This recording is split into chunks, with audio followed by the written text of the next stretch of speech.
emerging from Vandali. Bugaruru, Kull said as it attacked the nearby orcs. It was complaining, as it seemed to have been electrically shocked by Pete. Jissa, Bugih. Watching an orc be dissolved alive and absorbed by Kull as he let out a dying scream, the noble orc realized that his subordinates could not win against these enemies no matter how much the numbers were in their favor, so he raised his trusty greatsword and joined the battle. The noble orc was indeed of a superior race, his agility far surpassed those of his subordinate orcs. Bugoo. He avoided the part of Kull's body that had been extended like a tentacle and then released a swordsmanship martial skill superior to triple thrust, 100 furious thrusts. With the sound of a rock drill digging into a boulder, most of the noble orc's thrusts were deflected after inflicting shallow scratches to Pete's carapace. However, some of the thrusts slipped through the gaps in Pete's carapace and successfully dug into his flesh. Jissa. Pete let out a roar that was more out of anger than pain. However, the noble orc seemed to think that he could win after seeing the damage inflicted. He pulled his sword back and tried to release another martial skill. However, what appeared to be tree branches entwined themselves around his sword. Those were the branches of Ison, which Vandali had extended using plant binding technique. They were powerful despite how thin they appeared to be, and they would not release their grip over the noble orc's great sword. Jissa. Not letting this opportunity pass by, Pete twisted his body around and pierced the noble orc with his horns. Bajia. With the electricity flowing from the horns piercing his body, the noble orc let out a dying scream. I suppose this is how it is, Vandali thought as he received a slight electrical shock from being caught up in the attack as well. This noble orc is probably about as strong as Bgogan. Appraisal tells me that he's a rank 7 noble orc leader like Bgogan was, too. The noble orc's skill with swordsmanship might have been inferior to Bgogan's, but his equipment other than the great sword seemed to be superior. They were likely on equal grounds. The Devil's Nest in the forest in the Mig Shield Nation, homeland of Zadyrus and the other ghouls, a second homeland to Vandali. The noble orc Bgogan had ruled a pack of 300 orcs in the center of that Devil's Nest. Vandali felt a little surprised upon learning that Pete had been able to defeat a similar enemy while receiving only a light wound in return. When Vandali had fought Bgogan, he had tried all of the methods he could think of but they hadn't worked. He had felt in danger, thinking that his barrier might be broken. Bgogan had been a powerful enemy that Vandali had finally managed to defeat after receiving a deep wound, using a plan that involved him risking his life. A noble orc of the same strength as him was now convulsing on the ground, emitting a delicious smell. Even though Vandali himself had done almost nothing at all, I suppose it means we've become stronger, he said. But if he thought about it, this was the natural outcome. Over 6 years had passed since the battle against Bagogan. During that time, Vandali had acquired jobs, and his strength and followers' skill had transformed into the superior skill, guidance, demon path. There was nothing abnormal about having defeated a noble orc as powerful as Bagogan with Pete, Cull and Ison on his side. Bugir, Hogaje, Budgia. And hadn't Vandali planned to have a yakiniku buffet at the noble orc empire before? I suppose it's because he was the first enemy to ever inflict a serious wound on me in battle. He was a powerful being in my mind. Vandali was satisfied with this analysis of his own unrest. Incidentally, while he was doing this, the subordinate orcs had attempted to run after seeing their noble orc commander being killed, but they had been sent flying by Pete sweeping the lower half of his body sideways, had their necks broken after being grabbed by Ison's branches or been enveloped by Cull. Their skills were lacking and their coordination was lacking as well, so they were nothing but large-sized small fry. Watching this scene unfold, Jizania let out a sigh of both relief and defeat as she smiled. With this, all of Princess Cornelia's pursuers have been defeated. Princess, please become happy with Prince Budarian Great Vida, Zanalpadna, evil god of carapaces and compound eyes. Please protect everyone. She prayed briefly with her eyes closed, and then she thrust her great sword into the ground and let go of the handle. As all of the orcs stopped moving and Vandali finished his self-analysis, Pete faced Jizania once more. Vandali, who was attached to his belly, made eye contact with her. You don't seem to be in good condition. First, your wounds need to be treated, though this may be a coincidence. I thank you for the reinforcements, Great Centipede Dono. I suppose this, too, was the judgment of my guardian god, Zanalpadna. What a polite person, Vandali thought as he heard Jizania's words of gratitude, despite having been interrupted. But even if her wounds aren't fatal, they're quite serious, so I want her to hurry up and let me treat them. Not at all, I simply did what any person would do. As thanks, I should at least allow you to devour me and gain experience points. I do not know if you understand my words, but come. Ended in one instant. Jizania squeezed her eyes shut. Eh? Vandali was very bewildered, not understanding why he was being told to kill her. And then he suddenly realized. Could it be that you think that I'm a part of Pete? He asked as he separated himself from Pete's abdomen and stood on the ground. Jizania opened her eyes and looked at him, dumbfounded. Eh? You're not? No good. Bururu. Jissa, Cull and Ison were scolding Pete, whose electricity had electrocuted them during the battle against the orcs. Meanwhile, Jizania was receiving treatment from Vandali nearby. I am terribly sorry. I was certain that you were an organ of a monster like a manticore that spoke in a voice similar to that of humans to bait them into a trap, she said. It seemed that she had mistaken Vandali for something like the lure of an anglerfish. Not at all, I appeared in a form that could cause that misunderstanding, so please don't worry about it, said Vandali, focusing on other things, realizing that it couldn't be helped that Jizania thought that. He had used spirit form transformation to fuse with Jizania to apply his rapid healing skill to her while using blood potion to heal her as well. I found the third leg. One more. We'll find it even if we have to split the grassroots apart. I found it, Dana. Vandali had created clones of himself with out-of-body experience to find and collect the severed legs of the right side of Jizania's body with Kimberly. He used the surgery skill to reattach them. He extended his tongue to release drugs and disinfect the wounds, and then wrapped the legs at the point of reattachment with bandages made of thread. By the way, is the pain bearable? Vandali asked. Yes, it seems that there are no problems. Thanks to your magic, it simply feels a little itchy. But to think that my severed legs could be reattached, how long will it take before I can move them? Jizania asked, looking happily at her right legs that had been reattached by the thread that Vandali had produced from his mouth. I don't know for sure, Vandali replied as he continued wrapping her legs in thread. This is my first time treating an arachne person, but if it's just small movements, I suppose it will be several hours to half a day. That's enough, Jizania said. Normally, they wouldn't regrow to their original length until I went through 5 yearly moltings. It seemed that arachne molted once a year, and severed legs would regrow gradually as they did. It is not only my legs.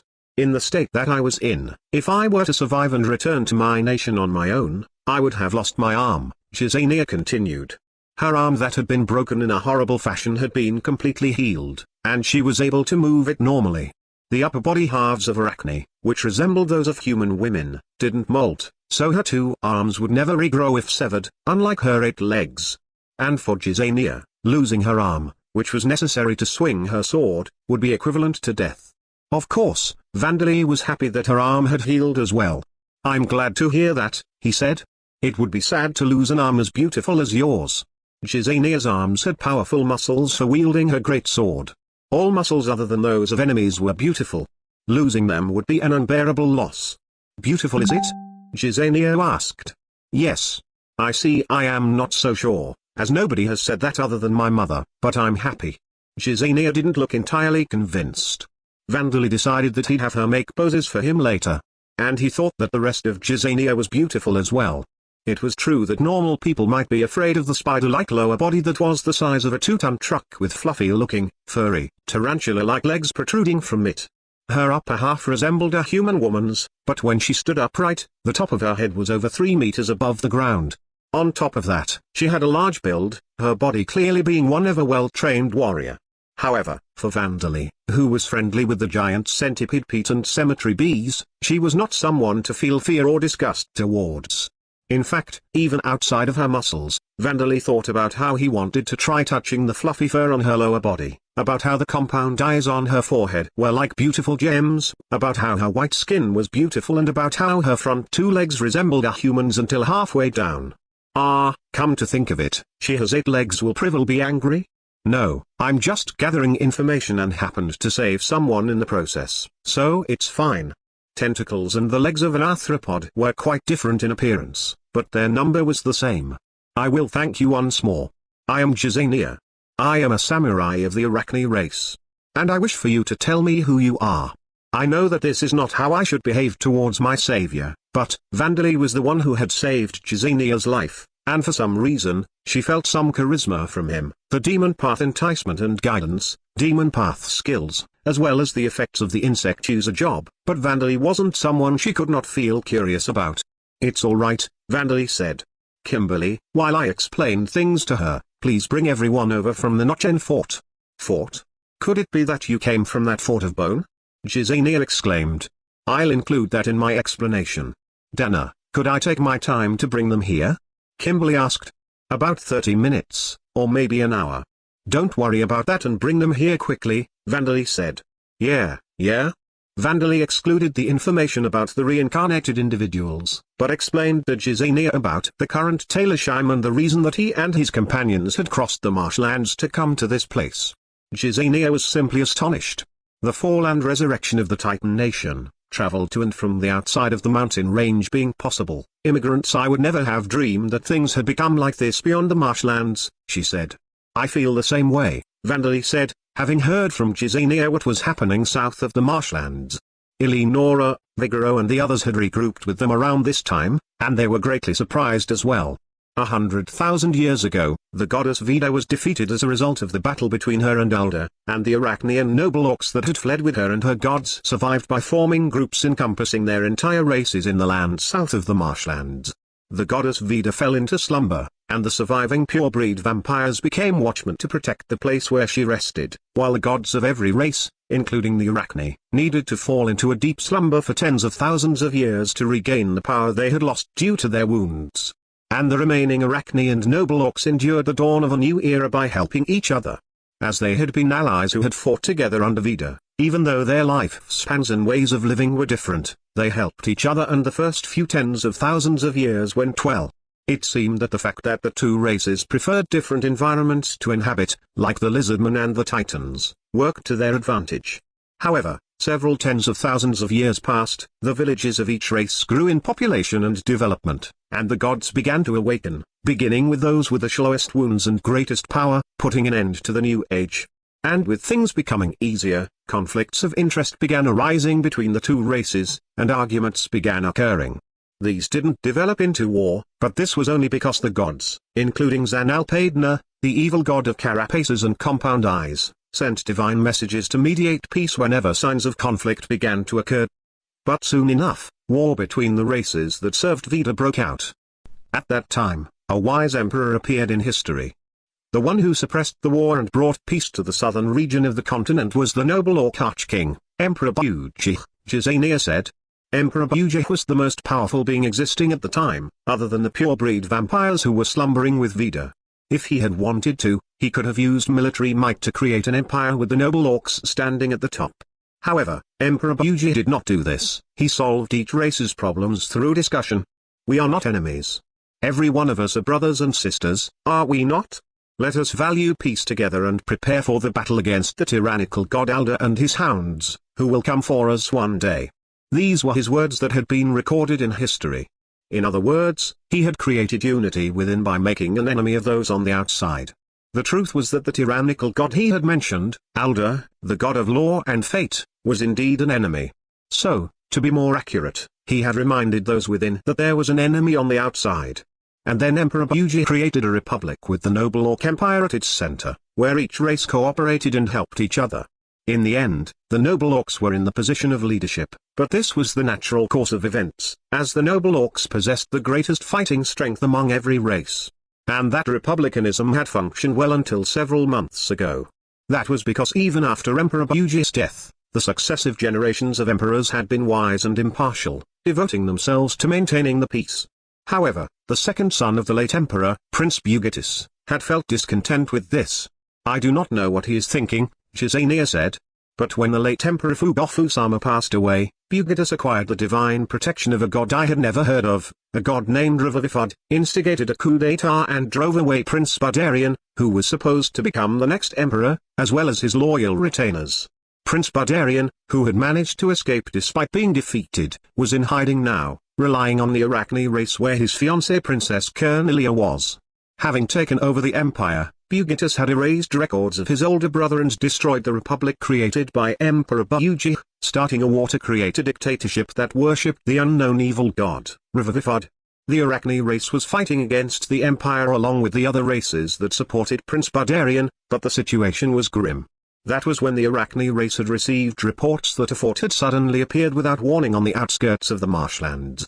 Having remembered the existence of the lizardman race, whom they had apparently forgotten about completely due to lack of interaction with them, the Arachne race had dispatched a group of individuals with Princess Cornelia at its center to form an alliance with the lizardmen to change the tides of war. Wait a minute, why would you place the princess at the center of the mission? She's an important person, isn't she? Eleonora asked, interrupting. We had no choice, Jizania replied. The princess possesses a unique skill called thread telepathy. It is a skill that creates mutual understanding with those connected to her by threads that she creates, and the plan was to use that to negotiate with the lizardman. The skill's name sounds like string phone, doesn't it? Said Vandali. Note, thread telepathy is, ito noir. String phone is, ito de noir, which refers to a telephone made from two cans and a piece of string. But during our mission, the group, including myself, was attacked by Bugetis' subordinates. In order to allow the princess to escape, I applied upon myself the secret medicine passed down among our tribe that forcibly induces arousal in orcs, drawing them all the way here, and then, when my life was in danger, I was saved by Vandali Dono. I will never forget this for the rest of my life. I will definitely repay the favor one day, Jizania said, lowering her head. I said this before, but I just did what I should do as a person, and as the holy son of Vida. Please don't worry about it, Vandali said. Though he said this, he actually expected a lot from her repayment of this favor. Things look like they'll turn out bigger than I expected, and if I have her immediate things with the Arachne race, it seems that I'll be able to talk to Prince Budarian's side as well. I'm glad I obeyed my instincts, Vandali thought. Now that he thought about it, that uneasiness that he had felt earlier might have been some hidden effect of the Holy Son of Vida title. But insectoid monsters, undead, ghouls and vampires? And orcs that I have never seen before. And they all seem to be several steps above me in strength, said Jizania, having sensed the strength of Eleonora, Vigoro and the Orcuses. A damp who leads such beings, how tremendous the Shrine Maiden of Vida is. Vandali felt an uncomfortable feeling. Fuga, King is amazing. By the way, I'm starting to get turned on. Bufuyu. Bufuyu. Deodorization. Before he could figure out what that uncomfortable feeling was, Vandali realized that Gorba and the other Orcuses were breathing wildly and looking at Jizania with dangerous eyes, so the feeling went away. My apologies. It seems that the odor of the secret medicine still lingered on my body, Jizania said. It seemed that the secret medicine that forcibly stimulated arousal in orcs was also effective on orc uses. Phew. I've calmed down. I'm a wise man now, said Gorba, turning his calm gaze to a faraway place. By the way, why hasn't your god appeared yet when you're in such trouble? Asked Orbia from next to Gorba. He came out to mediate peace several times tens of thousands of years ago, didn't he? This question completely distracted Vandali from his uncomfortable feeling. I do not know, said Jizania. Perhaps there is a reason, or perhaps Rivavifad has done something, or perhaps he has some deep thoughts that I cannot hope to understand. That might be right. But still, a wise noble orc Emperor Bazdia murmured. Is it surprising? For us, it is not surprising at all, said Jizania. Rather than surprising, it is beyond our imagination completely, said Zadirus. That's surprising as well, but I heard that the noble orc was speaking human words. Is that true? Bazdio asked. As far as I can remember, Bgogan and his sons didn't speak a word, said Vigoro. About Bgogan I remember hearing about a noble orc criminal who was exiled over 10 years ago. I know why that is, Jizania said. It seemed that speaking the human language was a requirement to become the head of a family in the noble orc empire. However, with his body physically being unable to pronounce human words, a certain noble orc had pretended to speak human language using a magic item that he had created in secret in order to become the head of his family. He had apparently been exiled for the crime of killing a noble orc of a rival family who had learned of his secret. It was likely that this noble orc had been Bgogan. It seemed that no other noble orcs had been sentenced to exile for some time, too. I suppose it can be said that he was defeated in a power struggle, said Vandali. The story was slightly different from what he had heard from the spirit of Bgogan himself, but it was within an acceptable margin of error. By the way, I would like to move to regroup with Princess Cornelia after you've had some rest, Vandali said. Yes, but chasing after them will likely be difficult. Around half a day has passed since I became bait and ran all the way here, said Jizania. I'm not sure whether I should praise Arachne for their stamina or be exasperated at the sexual desire of orcs. If Princess Cornelia had returned straight back to the Arachne village, the difference would be more than a day's worth. Vandali would be able to chase after her if he flew, but he didn't really want to do this in a devil's nest that he was visiting for the first time. I drew all of the orcs in the nearby area to myself with the secret medicine, so the princess and the others should be safe. That noble orc seemed to have gathered those subordinates in a hurry, so there are unlikely to be any more pursuers, Jizania said. And so, Vandali and his companions decided to pursue Princess Cornelia and her followers without straining themselves.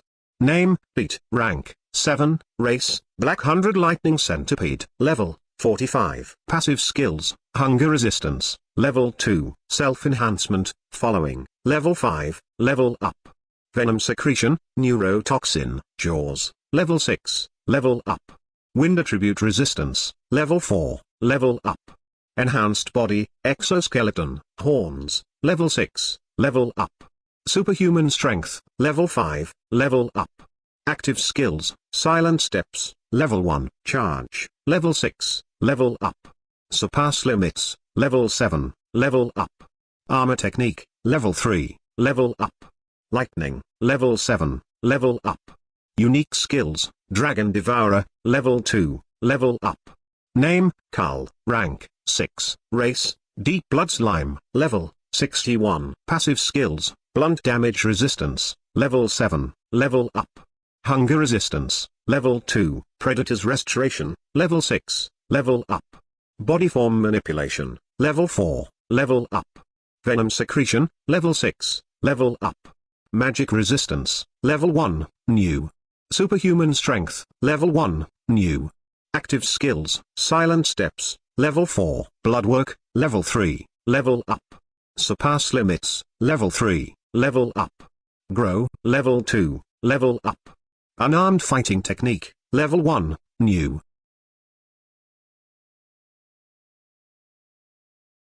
Chapter 132. Is there anyone equivalent to an A-class adventurer present? The Amid Empire's army that was occupying the Sauron region was troubled by the fact that the process of normalizing the new government system was not proceeding at all. What shall we do, Duke Ma'am? At this rate, our position in our homeland, said a military civil official, inside the conference room of one of Duke Sauron's army's forts that had been seized by the Amid Empire's army. A vein surfaced on the forehead of a middle-aged man whose hairline had receded to the top of his head. Damn it, I don't need you telling me to know that. He shouted hysterically, pounding his fist against the thick, round table. He was Duke Ma'am, the cousin of the Amid Empire's current emperor, Mage.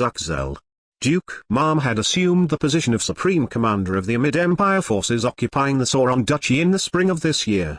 The political measures for occupation hadn't progressed for multiple of years after the Sauron Duchy was occupied, and Duke Ma'am, the head of the Ma'am family of dukes that possessed a sacred bloodline, being connected to the imperial family of the Champion Bellwood, took this position in high spirits, thinking that he would make the political measures progress rapidly.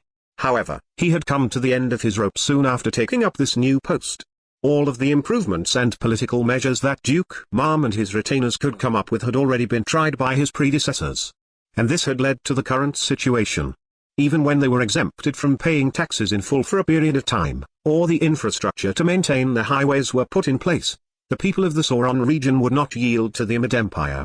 No matter how much time passed, they referred to the Amid Empire's army as the occupying army, supported the resistance behind the scenes despite not showing any signs of rebellion on the surface, and they were waiting for the return of Duke Sauron's children, who had fled to the Orborn Kingdom.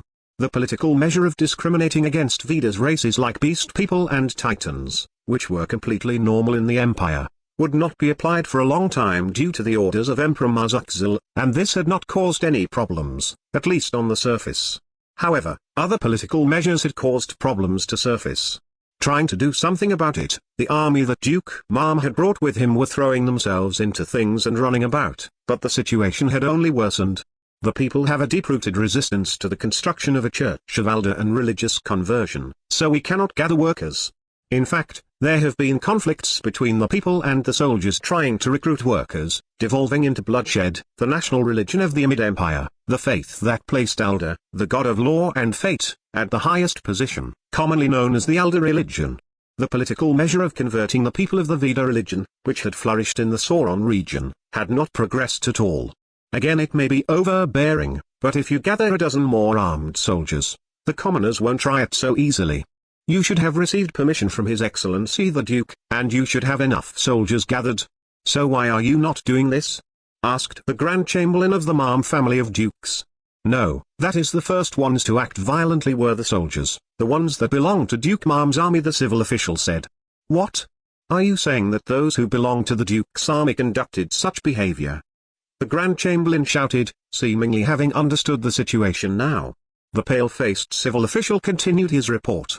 Something about a beast person child falling into a puddle of water, sending mud flying onto one of the soldier's shoes.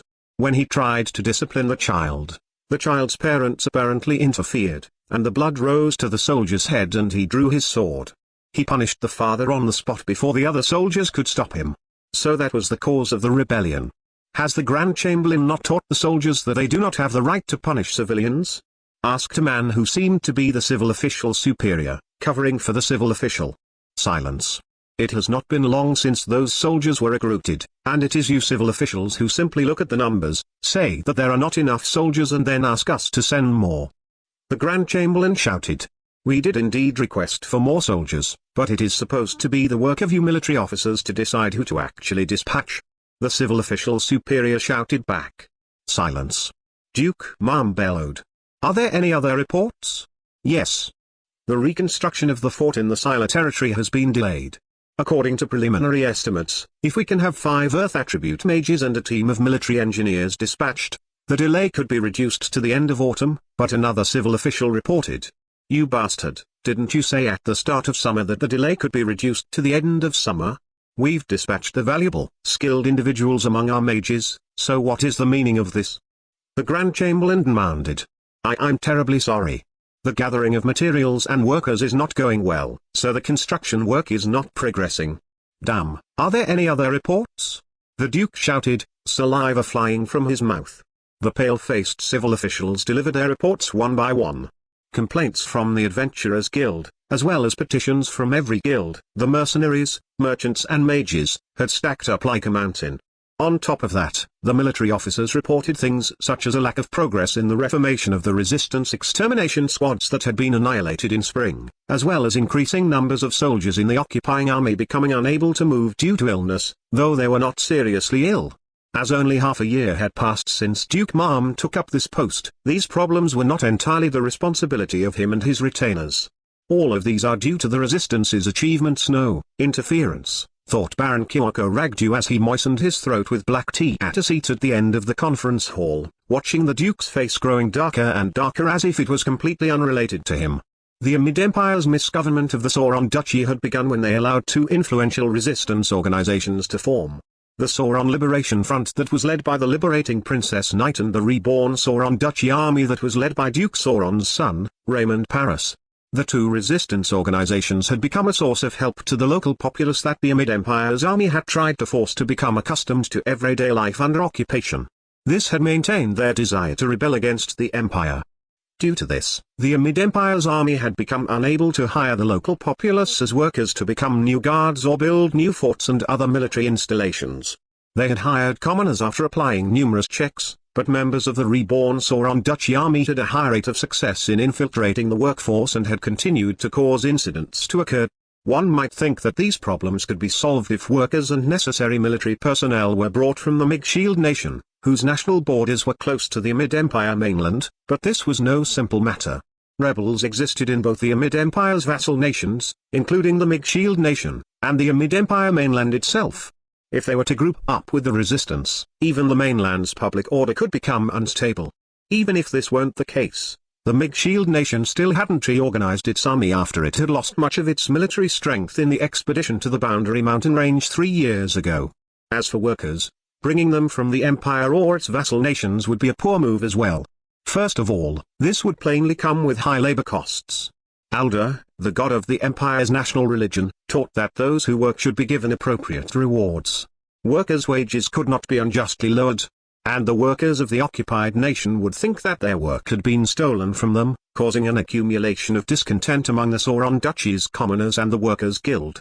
In the worst-case scenario, the new workers could clash with the commoners, leading to a riot. Even if things did not progress that far, doing this would create more openings for the resistance to take advantage of. Due to these various reasons, the national border on the Mage Shield Nation's side had been blockaded with travel back and forth across the border being heavily regulated, but this had caused delays in the transportation of goods. The duchies of the Orborn Kingdom had originally been independent before the founding of the kingdom, so they had become able to function independently to some extent. But not everything was available in abundant amounts. Discontent was growing among the traders of the Commerce Guild that had been trading and making a profit because of this.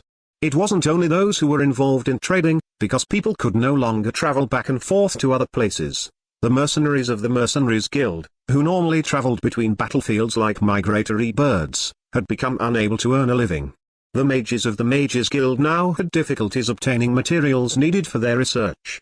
The higher-ranking mages that the occupying army had deemed to be dangerous were already under surveillance, and research considered taboo by the Alder religion had been forbidden as well, so this was just adding oil to the flames. The Adventurers Guild didn't have as many complaints, but adventurers were also unable to leave the Sauron region. And adventurers of D-class or lower were more often employed by commoners and merchants than by noblemen. If they acted friendly towards the occupying army and became hated, their incomes would drop sharply. And the occupying army did not have an unlimited number of personnel. Duke Mame's personal army was quite large in size compared to other armies owned by noblemen. However, it wasn't as if he had brought his entire army to the Sauron region. He had needed to leave some of the army behind to maintain public order in his own lands. And if he had brought too many, he would have faced problems with upkeep costs and finding places for them to stay. That was why only a third of his army had joined the Amid Empire's occupying army. However, the soldiers of the Duke's army were falling sick in quick succession. They were staying in a place with a different climate for an extended period of time, so it was only natural that some of them would become sick, but it seemed that it was the Duke's fault for bringing an army that was normally maintaining the public order of a duchy on an expedition that they weren't accustomed to. It wasn't as if there were no methods available to improve these problems. The resistance simply needed to be exterminated. To say that things would go well if the resistance were to disappear would seem to be an excuse, but the resistance's interference was preventing the occupying army from freely gathering personnel and materials in the Sauron region, and as long as they existed, the commoners would never yield to the occupying army. It wasn't as if things would go smoothly the day after the resistance was defeated, but the situation would certainly improve. A good opportunity for that had come when Raymond Paris and his younger brother Rick Paris of the reborn Sauron Duchy army had been killed together. If the Sauron Liberation Front had been destroyed as well, the Amid Empire's political measures would have progressed several steps forward by now. Duke Mom wouldn't have needed to take up this position, either. However, the liberating Princess Knight had gathered the scattered remnants of the reborn Sauron Duchy army into the Sauron Liberation Front, forming a single, very stable organization. And the elite resistance extermination squad that had been assembled during the spring of this year had been annihilated by the elite squads led by the liberating Princess Knight, so the chances of the occupying army being able to exterminate the resistance were slim now. Especially with Duke Mom standing at the top, Kyoko lamented to himself as he listened to Duke Mom's shouting once more. Curse those low-born fools. If they want requests, I have given them work as guards. If they don't like it, they can go and hunt on their own in the Devil's Nests. Your Excellency, what will you do if you do not take the Adventurers Guild's concerns into account and they join forces with the Resistance? A civil official asked. Then send the requests to build a church to the Adventurers Guild as well. Even those savages should be able to transport stone. That would encroach on the domain of the Workers' Guild. What domain have those who do not cooperate with us to spread the traditional holy teachings of Alder? Those heretics who worship a lewd, wicked woman. It's started again. Kyoko was a traitor who sold information to the resistance organization, the Sauron Liberation Front, tempted by the delicious food ingredients they offered. However, he had another motive for betraying his country other than the delicious food. Duke Mom becoming the Supreme Commander had been decided in the winter of last year, and after hearing this, Kyoko had guessed that the Duke, as well as the other noblemen who had been dispatched at the time including Kyoko himself, had been chosen by the Emperor as sacrificial lambs. Duke Mom is too devout a follower of Alder, and he possesses strong connections to the Church of Alder in the Empire. But he is ostracizing Vida so aggressively that even those in the Empire think that he is too radical. Even though worshipping Vida was forbidden in the Amid Empire, showing contempt for Vida herself was not encouraged. Vida had made the mistake of distorting the world's order by using monsters to give birth to grotesque races, but even so, she was a goddess who had created the world with Alder and the others, and she had fought against the Demon King. In other words, for many Alder believers, Vida was a prisoner that deserved to be punished for her mistakes, and once she had atoned, she would one day return to her place as the goddess who ruled over the life attribute. Despite that, Duke Mom denounced Vida as a lewd and wicked woman. There was a famous story among noblemen where he had encouraged the people of his land to leak information so that he could hunt down adherents of Vida, only to have the Pope reprimand him, asking, "What do you take the law to be?" That wasn't all. Duke Mom treated adventurers as low-born individuals. There were problems in his sense of values even outside of his religion. The Amid Empire and its vassal states had a tendency to not use adventurers in its military activities. That was because there was a historical event in the past, before the foundation of the empire, where a nation hired large numbers of adventurers as mercenaries to fight a war against another nation, leading to a shortage of strength to exterminate monsters within the nation. Though they did not lose the war, damage caused by monsters increased in every region, causing the nation to fall apart. That didn't mean that adventurers weren't trusted, but Duke Mom didn't care about these details. He discriminated against adventurers unjustly other than extraordinary exceptions such as the Thunderclap Schneider. Still, if the region would stay quiet, then it would be fine. It is a family of dukes with a long history. The vassals are exceptional, but the military officers, including the Grand Chamberlain at the very least, the Emperor should know that dispatching them here to the Sauron Duchy now would make things worse, and that things will not get better. As Kyoko spent his time for the rest of the unproductive meeting immersing himself in his thoughts, Duke Mom's irritation reached a peak. "Curse you, Mazakzel. You set a trap for me, a duke, sent me to a troublesome occupied region, forced the Mom family of dukes to bear the failure of the political measures. A trick to solidify your own strength as the Emperor. Master, please stop referring to His Excellency the Emperor without any honorifics." Surprisingly, it seemed that Duke Mom was thinking the same thing as Kyoko. He couldn't destroy a family of dukes, so he's forced the current Duke Mom to retire. But he could easily destroy a family of barons that is swimming in debt. Well, if that's all, I don't really mind, but he would simply sell his mansion and household belongings, then repay his debt by working as an adventurer. He had always accommodated the Adventurers Guild up until now, and he was quite confident in his own fighting strength. His family had been on the verge of destruction to begin with, so he had resigned himself to this fate as well. But if I make a bad move, I might be forced to live a life of faith as a priest, or they might announce that I have committed suicide as a way of taking responsibility. I don't want that. Eating delicious food was life. A modest life as a priest would be unbearable. Kyoko didn't want to die, either. Silence. All of this is because you cannot handle the resistance, is it not? Everything would go well if it were not for them. Duke Mom shouted. Personally, I would like if Aristono and the others could coordinate with the Orborn Kingdom and take the Sauron region back while I am wasting my time here. I may fall from being a baron to a knight or even a mere honorary nobleman, but I would no longer need to repay my debt. Now that things have come to this, I have no choice but to summon the 15 evil broken swords. Duke Mom said at last. With these words, the calmness in Kyoko's mind disappeared. The 15 evil broken swords? The secret force of 15 knights under the Emperor's direct control, said to have saved the first Emperor Balskmit. Said to each possess strength not inferior, or even superior to A-class adventurers. They really exist. Kyoko was surprised, but it seemed that Duke Mom's decision was a surprise to his vassals as well. It's true that the 15 evil broken swords would be able to exterminate the resistance, but they move only at the command of His Excellency the Emperor.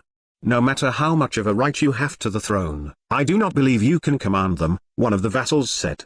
I will lower my head to Mazakzel. At this rate, I will lose my status as duke either way. With that being the case, relying on Mazakzel will be better and result in shallower wounds to my family than being made to bear responsibility for defeat. Duke Mom said. This could be considered a pathetic judgment, one that involved discarding his pride. At the very least, it was likely a far better decision than trying to somehow solve things on their own. But for Kyoko, this was a poor situation. Aristono's skill is likely at the level of a class or B-class adventurer. Considering her age, her ability is astounding, but she will not be able to overcome the 15 evil broken swords. There is no way that the Resistance Organization has any members equivalent to an A-class adventurer at this rate. I will be unable to acquire that int syrup again. Kyoko shrieked to himself internally. Meanwhile, Vandali and the others were on the move, heading for the Arachne village. Gisania's village was apparently 3 days' walk from the marshlands. One might think that this wasn't such a great distance, but it was 3 days' walk at an Arachne's pace. With a body height of 3 meters, her stride was far longer than a human's, resulting in her walking fast enough for Balkus to stop her. Gisania Joukjan, you walk too fast, Balkus said. My apologies, I'm feeling impatient so I keep ending up walking too quickly, Gisania said as she stopped. Her pace was not simply quick, it was on the same level as a short-distance athlete sprinting at full speed. One might have expected her movements to be dull due to her large size, but she manipulated her 8 legs with skill, her claws kicking against the ground to propel her forward. And this caused almost no movement for her upper body. I understand how you feel, and it's not like we can't keep up, but are all Arachne this fast? Bazdio asked. Yes, Gisania said, nodding. As you can see, us Arachne have many legs, and everyone moves quickly. Large individuals such as myself struggle to make tight turns, but we are adept at running in a straight line to make up for that. One might think it strange that the Arachne had never interacted with the lizardmen when there were only 3 days walking distance separating them, but it seemed that the distance was more like 10 days' worth for a human or lizardman. The distance was more like 10 days' worth for a human or lizardman. It was impressive that the noble orc and his subordinates had chased after Gisania. In fact, considering their appearance, orcs were relatively energetic monsters with exceptional charging ability, so perhaps they had been unexpectedly swift. Of course, there were reasons the Arachne hadn't made contact with the lizardmen other than distance. They simply had no need to advance into the marshlands. The southern region of the continent, which was surrounded by the boundary mountain range to the east and west, was shaped roughly like a long diamond. Talersheim was at the northern tip, and the marshlands were immediately south of it. The Arachne nation and the noble orc kingdom were where the continent was widest in the east-west direction. Thus, the Arachne had more than enough land, not needing to advance into the marshlands that didn't suit their way of living. And since they were surrounded by nothing but devil's nests, there were no problems in obtaining food as long as they were strong enough. Of course, it wasn't as if each race didn't have individuals with hearts desiring adventure. However, most such individuals had tried to cross the boundary mountain range to the east and west rather than crossing the marshlands to the north. There had likely been some who had set foot into the marshlands, but at least in Talersheim's history, There were no records of members of other races coming from the south. So even Princess Cornelia walks quickly? Eleonora asked. Of course. The princess has a medium build, so she is far faster than I am, Jazania declared with pride. It seemed that the Arachne, like the Scylla, took pride in their lower bodies that might look grotesque to other races. How fast, the princess? It seemed that what surprised Eleonora was not the Arachne race's sense of values, but the Arachne princess that moved extremely quickly. The fact that Arachne moved quickly, is it surprising? Jazania asked. I apologize if I offended you. It is very different from the image of Arachne that I had from things I heard on the outside, Eleonora said. By outside, I suppose you mean the outside of the Boundary Mountain range. The region ruled by the tyrannical god Alder. Do they say that we are evil? Yes, especially in the Amid Empire side to the west, where I was before, Eleonora said. I heard things such as that Arachne create webs with their powerful threads and eat humans starting with their heads when they are caught, and that they pretend to be humans and seduce men to kidnap them. Arachne are generally thought to have bewitching appearances and behaviors. The image of Arachne that Eleonora described was the kind that would be heard in the Amid Empire, where the Alder religion had a strong influence. Jazania had a dejected expression on her face. It seemed that this had been worse than she had imagined. That means we are no more than monsters that disguise ourselves as women. How terrible, we are not known for what we really are, a race of brave soldiers and skillful masters of manipulating threads, she said in a disappointed tone. That's true, I didn't think that the Arachne was a race of brave soldiers, said Eleonora. To be honest, it's a surprise to me as well, said Vandali. Indeed, it seemed that the normal image of Arachne was not one of warriors and soldiers. This was true, even when Princess Olivia was asked. The myths say that the Arachne are a race that fought alongside Vida and Talos, the one who founded our race, but I remember that they used their threads skillfully to entangle the warriors who served Alder, she said. What? I see, it could be that 100,000 years ago, there were few with large bodies like myself. However, it is likely that even vampires and ghouls are treated as monsters and persecuted on the outside, Jazania said. That's right, though in the case of vampires, it's not so far from the truth, Eleonora said. Yes, that is the case.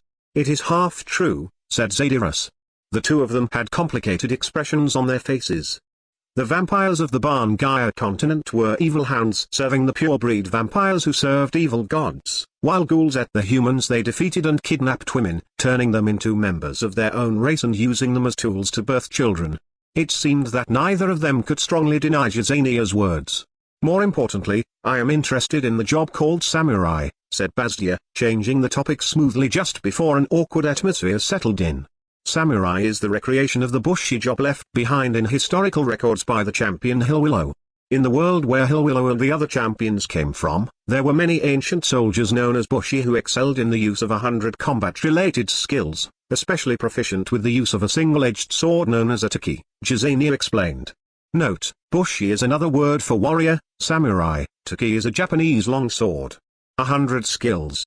As to be expected of the world the champions came from, so does that apply for you as well, Jazania? Bazdio asked. No, samurai is not a job that reaches such heights. None have recreated a taki, either. If I was a true bushi, I would have been able to cut down my pursuers without requiring Vandalidono's help. It is said that a true bushi would be able to split an enemy cavalryman in half, along with the beast he used for his mount, with a single swing of his taki. Split a cavalryman in half along with his mount as I am now. I think I would be able to do that against an ordinary knight and his horse, but what a terrifying world it must have been, having such warriors in large numbers. As female warriors, it seemed that Jazania and Bazdia were on the same wavelength. One is called a bushi when he excels in the use of every martial art, but I don't think that means one isn't a bushi because they do not excel in the use of every martial art. Also, I would think that cutting an enemy in two along with his horse is done with a zanbato, not a taki, Vandali thought to himself. DLN, zanbato is another sword. The kanji could be translated to something like horse-cutting blade. And so, the party exchanged information as they proceeded for 5 days through the terrain where thickets, forests and grassy plains lay side by side in a checker-like pattern, defeating the monsters that sometimes attacked them. And then the party arrived at the nation in which the Arachne race lived. Name, Ison, rank, 8, race, Skogsra widow, level, 17, passive skills, superhuman strength, level 8, level up. Rapid regeneration, level 7, level up. Status effect resistance, level 6. Magic resistance, level 6. Physical resistance, level 6. Augmented vitality, level 7. Enhanced physical ability, bark, branches, level 8, level up. Fruit production, level 10. Sap production, level 10. Branch production, level 10. Allure, level 6, level up. Self-enhancement, subordination, level 3, new. Active skills, unarmed fighting technique, level 4, level up. Throwing, level 5, level up. Armor technique, level 3, level up. Spirit siphon, level 2, level up. No attribute magic, level 1, new. Earth attribute magic, level 1, new. Life attribute magic, level 1, new. Monster explanation, Skogsra widow. This is thought to be a race that a Skogsra can attain while having been tamed. Though the details are unclear, it seems that the int syrup purified from this monster's sap has a rich taste that ordinary int syrup cannot compare to. Chapter 133, Princess Cornelia's Visit.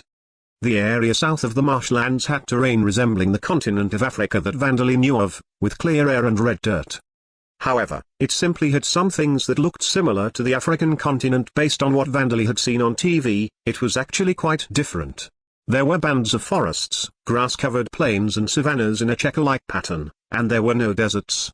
Also, there was a number of streams flowing from the marshlands and rivers flowing from the boundary mountain range to the left and right, so it wasn't a dry land. And although it was summer now, it seemed cooler than the highly humid marshlands. The truth was that Earth's Africa wasn't just a hot area. Places that were elevated high above sea level were far cooler than Japan, but Vandali didn't know this, of course. Each of our cities is a nation. In other words, we have set up the city-states as we were taught, said Gisania. According to her, all nations, including the Noble Orc Empire itself, consisted of one large city, with the very rare exceptions of small-scale villages and settlements that didn't have towns. This was because the surrounding areas were all devil's nests where monsters ran rampant, so small communities couldn't be maintained. In fact, the monsters that appeared in this area were mostly rank 4. It was just a single rank above the areas around Taylorsheim and the marshlands, but if rank 3 monsters were equivalent to bears and rank 4 were like Tyrannosaurus rexes, the difference in danger was very clear. Even for Arachne and noble orcs, maintaining small settlements with non-combatants in such lands wouldn't yield enough benefits. Considering that, I suppose we were just blessed.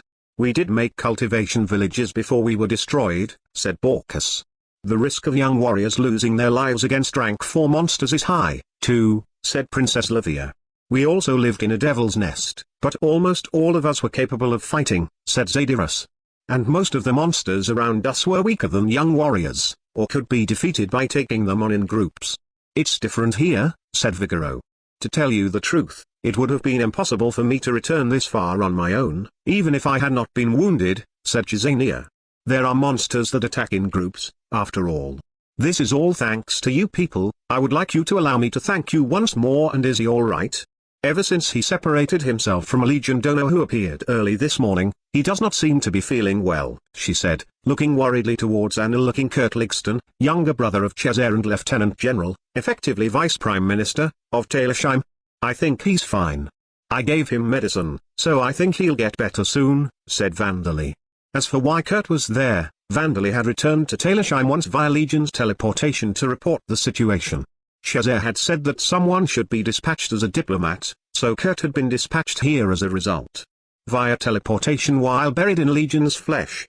As a result, he was now crouched over with a pale face, covering his mouth.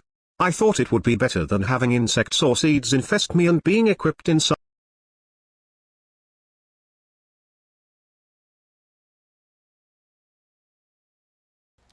Alright guys, I'm so sorry. Right now I'm struggling to just keep myself awake.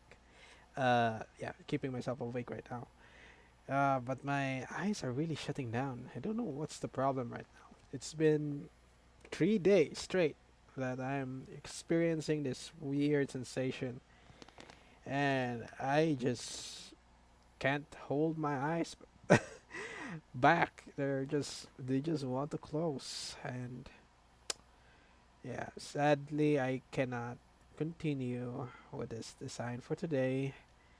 And I'll stop it here for now.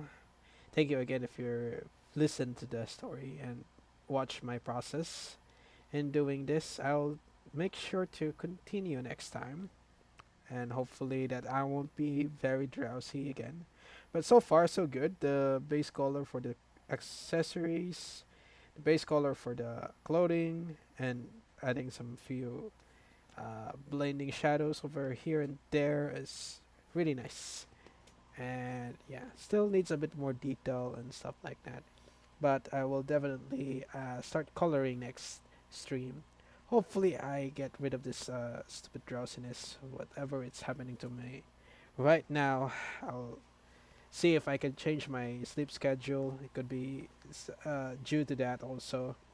The other reason maybe is due to me starting to do a jogging every morning for Mondays to Wednesday, and yeah, it's having some probably due to the exhaustion from that, or yeah, really don't know what's the issue. Ah, my goodness, I just really wanted to continue drawing, doing a lot of stuff. There's a lot of things, a lot of ideas I want to apply, and here I am right now struggling to just keep my eyes open. I'm actually closing my eyes right now and talking to you. Why is this? I can't understand. I really can't. But anyways, guys, this is your boy Shrimp. I'll see you again next time, and I hope to finish this definitely next time. So yeah, goodbye and have a good day. Peace.